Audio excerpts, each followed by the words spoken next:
বিয়ের চুক্তি পর্ব ১।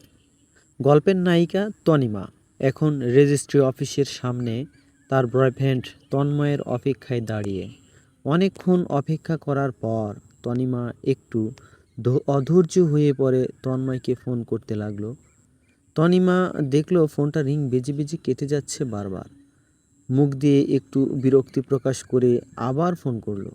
এইবারে কয়েকবার রিং বাজার পর তন্ময় ফোনটা রিসিভ করতেই তনিমা ফোনের এপার থেকে একটু নিশ্চিত গলায় বলল, হ্যালো তন্ময়, আমি কখন থেকে তোমার অপেক্ষা করছি রেজিস্ট্রি অফিসের সামনে। তোমার জন্য দাঁড়িয়ে আছি। তুমি কখন আসবে বলো তো? আর তোমার ফোনটা কখন থেকে বেজে যাচ্ছে, ধরছিলে না কেন? তন্ময় কিছুক্ষণ চুপ করে থেকে বলল, তনিমা, মনে হয় আমি আসতে পারবো না। তনিমা অবাক হয়ে বলল, তুমি আসতে পারবে না মানে? আজ আমাদের বিয়ে তন্ময়, আর তুমি আসবে না? কি বলছে এসব? তন্ময়, হ্যাঁ আমি ঠিকই বলছি, আমি আসতে পারবো না। আমার বাবা শর্ত দিয়েছে, যদি আমি তোমাকে বিয়ে করি তাহলে বাবা আত্মহত্যা করবে, তাই আমি তোমাকে বিয়ে করতে পারবো না। আমি আমার বাবাকে বেছে নিলাম, তুমি আমাকে ভুলে যাও। আর হ্যাঁ, আমি তোমাকে এই নম্বরে আর ফোন করার চেষ্টা করো না। তনিমা বলল, তুমি কি আমার সাথে ইয়ার্কি মারছো? বিয়েটা কি কোনো ছেলে খেলা নাকি? আমরা দুজনে মিলে এই সিদ্ধান্তটা নিয়েছিলাম। তাহলে এখন তুমি বাবার কথা শুনে নিজের ভালোবাসার মানুষকে মাঝপথে ছেড়ে দিচ্ছ কেন? আমার সাথে সম্পর্কে আসার আগে তোমার এসব ভাবা উচিত ছিল। আজকের আমাদের বিয়ে, আমি অলরেডি এখানে রেডি হয়ে দাঁড়িয়ে আছি, আর তুমি এখন বলছো যে তুমি আসতে পারবে না।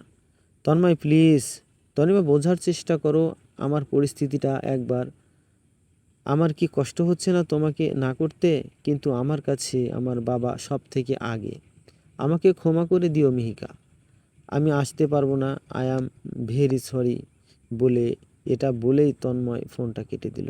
আর তনিমা ফোন কানে নিয়ে বোকার মতন দাঁড়িয়ে রইল রেজিস্ট্রি অফিসের বাইরে। ও এই বেঈমানটাকে এতদিন ভালোবেসে এসেছে। তন্ময়ের ব্যবহারে অবাক হয়ে গেল। তনিমা এসব ভেবে চোখে জমাট বাঁধা জলটা গাল বেয়ে পড়তে লাগলো। তনিমা একটা বেঞ্চের উপরে গিয়ে বসে মুখে হাত চাপা দিয়ে গুমড়ে গুমড়ে কাঁদতে লাগলো। গল্পের নায়ক অভিজিৎ গাঙ্গুলি আজকের যাকে বিয়ে করবে বলে এসেছিল, সে শেষ মুহূর্তে এই বিয়ে করতে না করার অভিজিৎ বেশ চিন্তায় পড়ে যায়। কারণ অভিজিতের দাদু সমরেশ গাঙ্গুলি শারীরিক অবস্থা তেমন একটা ভালো না। ওনার শেষ ইচ্ছা প্রকাশ করেছে অভিজিৎ যেন তাড়াতাড়ি বিয়ে করে ঘরে বউ নিয়ে আসে। তাই দাদুর ইচ্ছার মান রাখতে একটা মেয়ে খুঁজছে বিয়ে করার জন্য। অভিজিৎ বেশ ধনী ব্যবসায়ী বাড়ির ছেলে, তার সঙ্গে অফিসের দুজন বিশ্বস্ত স্টাফ ও ছিল। তাদের মধ্যে একজনকে অভিজিৎ বলল, মিস সোনালি, যার সাথে আমি কয়েকদিনের চুক্তির বিয়ে ঠিক করেছিলাম, সে এখন এই চুক্তিতে শেষ মোমেন্টে এসে রাজি হচ্ছে না। তাই তোমাদের থেকে একটা সাহায্য লাগবে। যত তাড়াতাড়ি সম্ভব আমার জন্য একটা পাত্রী জোগাড় করে দিতে হবে। সে যেমনই হোক না কেন তাকে আমি বিয়ে করব। তার পরিবর্তে আমি তাকে মোটা অঙ্কের টাকা দিতে রাজি। তোমরা যদি খুঁজে দিতে পারো তাহলে তোমরা যা চাইবে তাই পাবে। প্রমোশনও হতে পারে। অভিজিতের কথা শুনে দুজন স্টাফ প্রমোশন আর টাকার লোভে পড়ে পাত্রী খোঁজার জন্য রেজিস্ট্রি অফিসের বাইরে আসতেই দেখলো একটা অচেনা মেয়ে ব্রেঞ্চের উপর বসে মুখে হাত চাপা দিয়ে অঝরে কাঁদছে। ওই দুজন স্টাফ তনিমার কাছে গিয়ে বলল, ও দিদি, আপনি কাঁদছেন কেন? তনিমা মুখ তুলে বলল, আপনারা কারা? আর আমি আপনাদেরকে বা কেন বলতে যাব আমি কাঁদছি কেন? একটা দরকার ছিল, বলুন না। তনিমা, আশ্চর্য লোক তো, আপনারা ঠিক করে চিনি না, জানি না আপনাদেরকে কেন বলতে যাব আমি কাঁদছি কেন। লোকগুলো বলল, আমরা আপনাকে বিরক্ত করতে চাই না, আসলে আপনি একা একা বসে কাঁদছেন দেখে জিজ্ঞেস করলাম। তনিমা, আমার আজকের বিয়ে হওয়ার কথা ছিল, আর যার জন্য অপেক্ষা করে বসেছিলাম সে আমাকে ঠকিয়েছে। আমার বয়ফ্রেন্ড আমাকে বিয়ে করতে চায় না এখন আর। তাই আর কোনো রাস্তা আছে কাদা ছাড়া? এটা শুনে দুজন স্টাফ একটু খুশি হয়ে একে অপরের দিকে তাকিয়ে বলল, বলছি আমাদের স্যার মানে শহরের নামকরা গাঙ্গুলি জুয়েলার্সের একমাত্র উত্তরাধিকারী অভিজিৎ গাঙ্গুলি আপনার সাথে কিছু কথা বলতে চাই। তনিমা একটু অবাক হয়ে বলল, আমাদের স্যার, আপনাদের স্যার কি আমাকে চেনেন? আমার সাথে ওনার কি দরকার? ওরা দুজন বলল, আপনাকে চেনেন না, কিন্তু আপনি পারেন ওনার সাহায্য করতে। প্লিজ ম্যাডাম, একটু চলুন না আমাদের সাথে। আমাদের স্যার আপনার সাথে কিছু কথা বলতে চায়। তনিমা একটু কৌতূহল নিয়ে উঠে দাঁড়িয়ে চোখে জলটা মুছে নিয়ে ওদের দুজনের পিছন পিছন রেজিস্ট্রি অফিসের ভিতরে ঢুকতেই ওরা দুজন অভিজিৎদের দিকে হাত দেখিয়ে বলল, এটা আমাদের স্যার। তনিমা এটা শুনে সামনে তাকিয়ে দেখল, বয়স 26 থেকে 27। একটা লোক দাঁড়িয়ে, বেশ লম্বা চওড়া হাইট, গায়ের রং ফর্সা, পরনে কুর্তা আর পাজামা পরে দাঁড়িয়ে আছে। চোখে মুখের চিন্তার রেখা ফুটে আছে। অভিজিতের মুখটা বেশ আকর্ষণীয়। তনিমা একটু মুগ্ধ হয়ে ওর দিকে তাকিয়েছিল। যেরকম ফিগার, কেমন দেখতে, তেমন রং, তাই তনিমা একটু অবাক হয়ে ওর দিকে তাকিয়েছিল। তারপর তনিমা অভিজিতের সামনে এগিয়ে গিয়ে বলল, আপনি আমার সাথে কথা বলতে চাচ্ছিলেন? আপনার অফিসের স্টাফেরা বলছিল আপনার আমার সাহায্য দরকার। আমার সাথে আপনার কি দরকার? আমি আপনাকে কি ধরনের সাহায্য করতে পারি? অভিজিৎ মাথা নিচু করে অবস্থায় বলল, দেখুন, আমি আপনাকে খুব সোজাসাপটাভাবে একটা অফার করতে চাই। আমার যার সাথে বিয়ে হবার কথা ছিল, মানে চুক্তির বিয়ে করার কথা ছিল, সে শেষ মোমেন্টে এখানে আসতে চাইছে না। আমি বিয়ে না করে আজকে ঘরে ঢুকতে পারবো না, তাই আজকে আমার বিয়েটা করা খুব দরকার। তাই আমি একটা পাত্রী খুঁজছিলাম বিয়ে করার জন্য, চুক্তির বিয়ে। তনিমা অবাক হয়ে বলল, চুক্তির বিয়ে? অভিজিৎ বলল, হ্যাঁ, চুক্তির বিয়ে। আপনি আমার সাথে চুক্তির বিয়ে করবেন? আমার দাদু খুব অসুস্থ, আর ওনার শেষ ইচ্ছে আমার ওয়াইফকে দেখে যাবে, তাই দাদু চাপে পড়েই বিয়ে করা। না হলে ভেবেছিলাম বিয়ে করব না কোনো দিনও। আপনি বুঝতে পারছেন তো আমি কি বলতে চাইছি? আপনি কি রাজি এই প্রস্তাবে? আমি জানি হঠাৎ একজন অচেনা একজনকে এরকম জিজ্ঞেস করছি, আমি বুঝতে পারছি আপনি কী সব শুনে একটু অদ্ভুত লাগছে, কিন্তু আমি এ সমস্যায় পড়েছি। পরিস্থিতি আমাকে এসব করতে বাধ্য করেছে। আপনি যদি রাজি হন তাহলে আমি আপনার প্রতি সারা জীবন কৃতজ্ঞ থাকব। তনিমা একটু ভেবে দেখল, যদি আমি এনার সাথে চুক্তির বিয়ে করি তাহলে তন্ময় আমাকে বিবাহিত দেখে ওর কষ্ট হবে, আর ও আমার কাছে আবার ফিরে আসবে, আর এখন এমনিতেও আমার কোথাও যাবার জায়গাও নেই। এটাই আমার জন্য ঠিক হবে। কিন্তু চিনি না, জানি না, এরকম হুট করে কাউকে বিয়ে করাটা কি ঠিক হচ্ছে? এসব ভাবতে ভাবতে অভিজিৎ বলল, চিন্তা করবেন না, চুক্তিপত্র সব কিছু লেখা আছে। যতদিন আপনি আমাদের বাড়িতে থাকবেন আপনার সব দায়ভার আমার। আপনার উপর কোনো জোর খাটাবো না। আপনি আপনার ইচ্ছে মতন চলতে পারেন, তাতে আমি কোনো বাধা দিব না। শুধু আমাদের পরিবারের সবার সাথে একটু কয়েক মাসের জন্য মানিয়ে চলতে হবে, ব্যাস এটুকুই। আপনি যদি আমার শর্তে রাজি হন তাহলে আমার বড় সাহায্য হয়। তনিমা কিছুক্ষণ গভীর চিন্তা করে মনস্থির করে বলল, আমি এই চুক্তির বিয়েতে রাজি আছি। অভিজিৎ এটা শুনে বড় নিশ্চয়তা হলো। দুজনা স্টাফ পাশ থেকে বলল, স্যার, আমাদের প্রমোশনটা মাথায় রাখবেন কিন্তু। অভিজিৎ, সব হবে, চিন্তা নেই। তখন অভিজিৎ তনিমার মুখটা পর্যন্ত ঠিক করে দেখেনি। তারপরে কিছুক্ষণের মধ্যে ওদের রেজিস্ট্রি ম্যারেজ হয়ে যায়। তাতে লেখা ছিল 3 মাসের চুক্তির বিয়ে। ওদের দুজনের বিয়ে হয়ে যাওয়ার পরে অভিজিৎ আর তনিমা অভিজিতের গাড়িতে উঠে অভিজিৎদের বাড়িতে যাওয়ার জন্য রওনা হয়। গাড়ির মধ্যে যেতে যেতে অভিজিৎ একবার তনিমার দিকে ঘুরে তাকাতে যেন ওর মুখের দিকে অভিজিতের চোখটা আটকে গেল।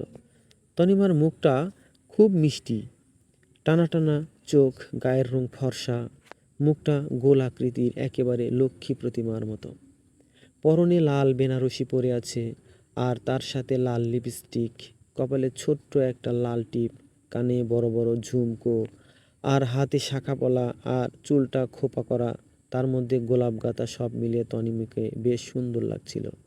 অভিজিৎ ওর দিকে অবাক হয়ে তাকিয়ে মনে মনে ভাবতে লাগলো, এত মিষ্টি একটা মেয়েকে কোন গাধা এনাকে হিট করলো। সে নিশ্চয় কোনো বড় মাপের গাধাই হবে, ভালো জিনিসের মর্মই বোঝে না। তারপর কিছুক্ষণ পরে ড্রাইভার গাড়ির ব্রেক মারতেই অভিজিৎ সামনের দিকে তাকালো আর দেখলো ওর বাড়িতে চলে এসেছে। অভিজিৎ আর তনিমা গাড়ি থেকে নামলো আর অভিজিতের বাড়ির মেইন গেটের সামনে তনিমা দাঁড়িয়ে বাড়িটার দিকে তাকিয়ে রইল। অভিজিৎ বলল, আপনি এখানে দাঁড়ান, আমি বাড়ির লোকজনকে ডাকছি। তারপর অভিজিৎ ওর বাড়ির লোকজনকে ডাকলো। ডাকার সঙ্গে সঙ্গে অভিজিতের বোন, মা, বাবা বেরিয়ে এলো। অভিজিতের বাড়ির লোক জানতো যে আজকে অভিজিৎ বিয়ে করে বউ আনবে, তাই অভিজিতের মা আগে থেকেই বরণডালা সাজিয়ে রেখেছিল। তনিমাকে দেখে সবার খুব পছন্দ হলো আর সবাই অভিজিৎকে বাহবা দিতে লাগলো, অভির চয়েস ভালো ইত্যাদি। তনিমাকে বরণ করে ঘরে ঢুকতে বলল। তনিমা ঘরে ঢুকতেই তারপর অভিজিতের মা তনিমাকে অভিজিতের ঘরে নিয়ে গেল। অভিজিতের মায়ের নাম আলপনা। আলপনা দেবী তনিমাকে নিয়ে অভিজিতের ঘরে গেল। অভিজিতের ঘরে ঢুকে তনিমাকে বলল, আজ থেকে এটা তোমারও ঘর। আমার ছেলে বিয়ে করেছে, আমি ভাবতেও পারছি না। ও তো বলেছিল কোনো দিন বিয়েই করবে না। একটা ঘটনার পর থেকে তনিমা কৌতূহলের সঙ্গে জিজ্ঞেস করলো, কি ঘটনা? আলপনা দেবী বলল, অভিজিৎ একটা মেয়েকে ভালোবাসতো আর সে অভিজিতের ভালোবাসা ব্যবহার করেছে দিনের পর দিন। আমরা ভেবেছিলাম ভালো মেয়ে, তাই অভিজিৎ আমাদের সাথে একবার দেখা করাতে এনেছিল। মেয়েটার নাম ছিল রিয়া। রিয়াকে দেখে আমাদের বাড়ির সবার পছন্দ হয়। দেখতে শুনতে ভালোই ছিল, কিন্তু আলপনা দেবী কিন্তু বলে চুপ করে গেল। তনিমা বলল, কিন্তু কি আন্টি? আলপনা দেবী বলতে শুরু করলো, অভিজিৎ আর রিয়ার বিয়ে ঠিক করি সবাই। সব ঠিকঠাকই যাচ্ছিল, বিয়ের দিনও ফাইনাল হয়ে গেল। ওরা দুজনেই খুব খুশি ছিল। বিয়ের দিনে চলে আসলো। আমাদের ঘর থেকে হলুদ মাখিয়ে ওদের ঘরে হলুদ পাঠানো ইত্যাদি সব ধরনের নিয়ম পালন হলো। আমার ছেলে মানে অভিজিৎ রিয়াকে বাড়ির বউ করে আনবে বলে সন্ধ্যাবেলা গেল বিয়ে করতে। আমি যাইনি, আমার ছেলের বিয়েতে থাকতে নেই বলে তাই। অভিজিতের বাবা গেছিল, আমাদের কিছু রিলেটিভরা গিয়েছিল অভিজিতের সাথে। যখন বিয়ের পিঁড়িতে পাত্রীকে আনতে বলল পুরোহিত, তখন শোনা গেল পাত্রী অন্য কারো সাথে পালিয়ে গেছে। তখন আমার ছেলের হাল কেমন হবে বলো তো? যাকে সে এতদিন ধরে ভালোবাসে, যাকে বিয়ে করতে এসেছে, বিয়ের দিনে যার সাথে সন্ধে পর্যন্ত ভিডিও কলে কথা পর্যন্ত বলল, সেও অন্য কারোর সাথে পালিয়ে গেল। অভিজিতের কতটা অপমান হলো। তাই তারপর থেকে ও ঠিক করে ও কাউকে বিয়েই করবে না, কাউকে ভালোও বাসবে না। তনিমা কথাগুলো শুনে একটু খারাপ লাগলো। অভিজিতের উপর মায়া হলো। আলপনা দেবী তনিমাকে বলল, তুমি চলে এসেছো, আমার আর কোনো চিন্তা নেই। তুমি সামলাবে আমার ছেলেকে, আগের কষ্টগুলো ভোলাতে তুমিই পারবে। আচ্ছা, অনেকক্ষণ ধরে তুমি এই বিয়ের পোশাকে দাঁড়িয়ে আছো, আমি একটা শাড়ি আনছি, তুমি ওটা পরে নাও। এটা বলে আলপনা দেবী নিজের ঘর থেকে শাড়ি আনতে গেল। তারপরে তনিমা ঘরটাকে ঘুরে ঘুরে দেখতে লাগলো। ঘরটা খুব বড় আর খুব সুন্দর করে সাজানো গোছানো ছিল। ঘরের চারিদিকে অভিজিতের ফটো লাগানো। তনিমা ঘর দেখতে দেখতে আলপনা দেবী চলে আসলো আর এসে একটা হাতে শাড়ি দিল আর বলল, এটা পরে নিতে। তারপরে আলপনা দেবী ওখান থেকে চলে যায়। তনিমা কিছুক্ষণের মধ্যে ফ্রেশ হয়ে রেডি হয়ে নিজের ঘরেই বসে বসে ফোন ঘাঁটতে লাগে। তারপরে ঘরে ঢোকে অভিজিৎ। অভিজিৎ তনিমার দিকে এগিয়ে আসে আর বলে, কোনো অসুবিধা হচ্ছে না তো এই বাড়িতে? তনিমা বলল, একটা অচেনা জায়গায় যেমন লাগা দরকার তেমন লাগছে। আমি তো আপনাকেও ঠিক করে চিনি না। অভিজিৎ বলল, ঠিক আছে, আমি আমার পুরো পরিচয়টা তোমার কাছে বলি। আমার নাম অভিজিৎ গাঙ্গুলি। আমাদের বড় গাঙ্গুলি জুয়েলার্স আছে।